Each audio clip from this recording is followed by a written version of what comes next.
කොහොමද ඔයගොල්ලන්ට සතුටින් ඉන්නවා කියලා හිතෙනවා. අපේ සතුට අපිම නිර්මාණය කරගන්න ඕනේ. මම අද මුං ඇට කැඳක් හදන්න හදන්නේ. මේ ඊයේ වතුර දාලා තිබ්බ මුං ඇට ටික භාජනයකට දාගත්තා. ඒකට වතුර දාලා ඒක ලිපේ තියාගත්තා. ඊට පස්සේ ඒක ඉදෙනකොට උයපු බත් තියෙනවා රතු කැකුළු බත්. ඒකෙන් ටිකක් මම දානවා මේකට. මේකට සුදු ලුණු ටිකක් කපලා දාගත්තා. ඊට පස්සේ බත් ටික දාලා හොඳට ඉදෙන්න ඇරියා තව.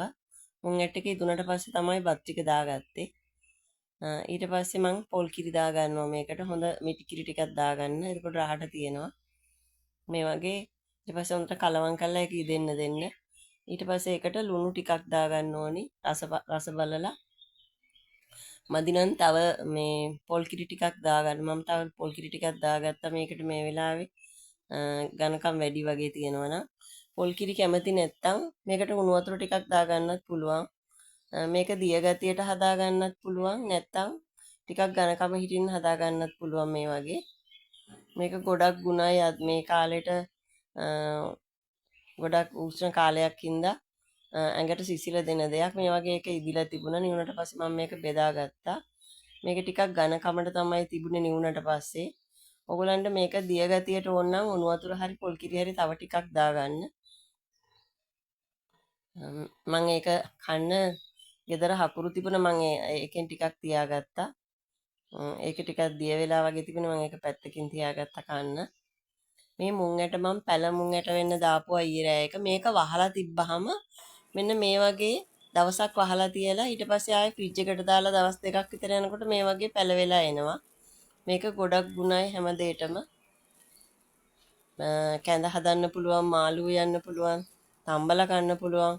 මේක ප්‍රෝටීන් අධිකයි. ඒ වගේම පොඩි ළමයින්ට එහෙම දෙන්න හොඳයි වයසක අයට එහෙම. අද මගේ බණ්ඩක්කා ගහේ මේ වගේ ලස්සන මලක් පිපුලා තිබුණා. මේ බලන්න ඒක. තව පොහොට්ටුත් ගොඩක් එළියට ඇදිලා තියෙනවා. බලන්න මාසයක් යනකොට මේ ඔක්කොම හැදිලා. මම ඒකයි ඔයගලන්ට කියන්නේ මාසෙකමාරයි ඕනම එළවලුවක් ලංකාවේ ඉක්මනින් පළ දෙනවා.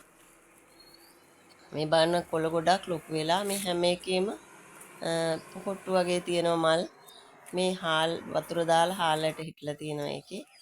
ඒ වගේම මේකෙත් මල් පිපිලා තියෙනවා මේ අවර එක. ඒකෙත් පොඩි මල් පිපිලා තියෙනවා. කොළ හතරයි ගහට තියෙන ඒත් මල් පිපිලා ඒකේ. අපි බලමු දඹල කරලා චුට්ටක් ලොකු වෙලාද කියලා. එකත් පොඩ්ඩක් ලොකු වෙලා. මේ බලන්න එකත් ටිකක් ලොකු වෙලා. ඒකයි මම හැමදාම ඔයගලන්ට කියන්නේ මොනා හරි ಜಾති දෙකක්වත් මේ වගේ හදාගන්න. එතකොට හරි සතුටින් ගෙදර හැදිච්ච වසවිස නැතුව ඔයගලන්ට කන්න පුළුවන්.